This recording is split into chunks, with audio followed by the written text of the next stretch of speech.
so great about Newcastle is the people. The people make Newcastle for me. I think we're a very fun and funny group of people. I think we're very easygoing. But for me, it's the sense of humour that just everybody in Newcastle has a pretty dry, pretty easy to poke fun at themselves kind of sense of humour. And what's so great about Newcastle United, well, now it's that we're a really good team and we're doing well. We're in the Champions League. It's so much fun to follow. We keep winning. But maybe before that, when we weren't winning, it's just that this is the club of the city. It's a one-club city. It's where everybody goes on a Saturday or every other Saturday. Dads, mums, daughters, sons, like you all go together or you watch it together or you watch your dad watching and like see how much it means to him, and it starts to like seep into your being. So that's what it is. Newcastle är en stad i nordöstra England med drygt 286 000 invånare. Från att ha spirat under den industriella revolutionen stängdes allt fler fabriker ner efter andra världskrigets slut, vilket ledde till ökad arbetslöshet och fattigdom, problem som regionen än idag dras med. Stadens stolthet är och förblir Newcastle United, och det finns ett tämligen starkt band mellan kommunen och fotbollsklubben. It's really interesting because kind of historically the two have been really connected. I mean, the council have said before about how football club they see is central to the fabric of it, and they kind of don't want to oppose lots. So recently there was a planning commission meeting for Stack in Strawberry Place, which is just over to the right, and kind of saw that was waved through. There's one councillor objection, and there's kind of a feeling that more is going to happen widely in the city. Like the council don't particularly want to stand in the football club's way because they know that most of the people voting for them are Newcastle United fans. They know about Newcastle, like the brand of Newcastle the city is Newcastle United the football club. At the same time, it's what brings people in, partly through tourism. It's kind of what leads to names, investment opportunities, and individual councillors, though they may state their support or opposition kind of in private, are very reluctant to criticise in public just because they kind of know how they're being put into office. Hösten 2021 godkändes till slut försäljningen av Newcastle United, vilket innebar att den saudiska investeringsfonden PIF blev majoritetsägare.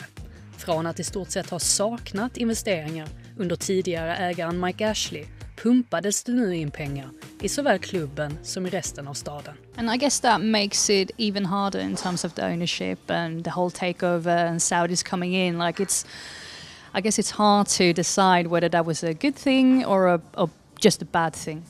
Yeah, I don't think that you can call it a good or a bad thing. Like, I think it would be easier if you're an external who's never maybe been to Newcastle or don't support a club in the same way that Newcastle fans do. But it's not as simple as it being good or bad. I don't think any giant sum of money comes from any good place, typically, and being a Newcastle fan, all you want to do is see your club do well and see the city come alive again, and the city does feel like it's alive again. This is a region that has been neglected by our government. This is a region that has historically been fairly working class, well, very working class, and I don't think it's as simple as sort of saying, well, the Saudis are bad, so we can't support our club anymore. People here just want to go to the football and they want the football to be good. I think the ownership is a tricky question, and it's not one that has like a simple answer or even an answer that I'm probably giving satisfactorily now. But I think the family element, what Newcastle United means to people kind of supersedes like any massive qualms. And there are people who, I was saying before, there are people who have stopped going because of the ownership. But most people just want to see us succeed. Ja, det finns de supportrar som helt har slutat gå på Newcastles matcher och till och med bildat en motståndsrörelse. NUFC Fans Against Sportswashing är ett exempel på en grupp som bland annat anordnar fredliga protester, och för John Hurd var det aldrig någon tvekan om att hjälpa till att sprida gruppens budskap. And what was your immediate reaction when you heard about the Saudis coming in? I was like everyone. I was on a small level, sort of involved in the campaign to get rid of Mike Ashley. Because Mike Ashley was a terrible owner.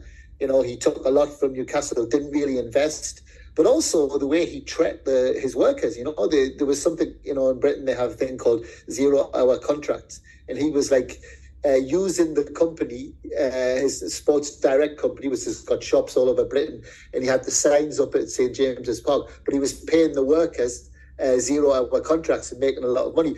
So what the campaign did was to get rid of Ashley was to tie up the campaign against his mismanagement of the club, lack of ambition, but also with the 0-hour contracts. So there was like banners in the ground, Sports Direct shame. Some unions got involved as well, actually, because of that issue.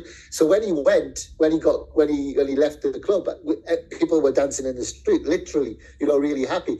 But I remember watching it and thinking, there's something wrong here, because I saw like a few people dressed up in Arab Saudi gear, clothes, but also some Saudi flags. And I was thinking, this is not going to go well. This is the Saudi state taking over.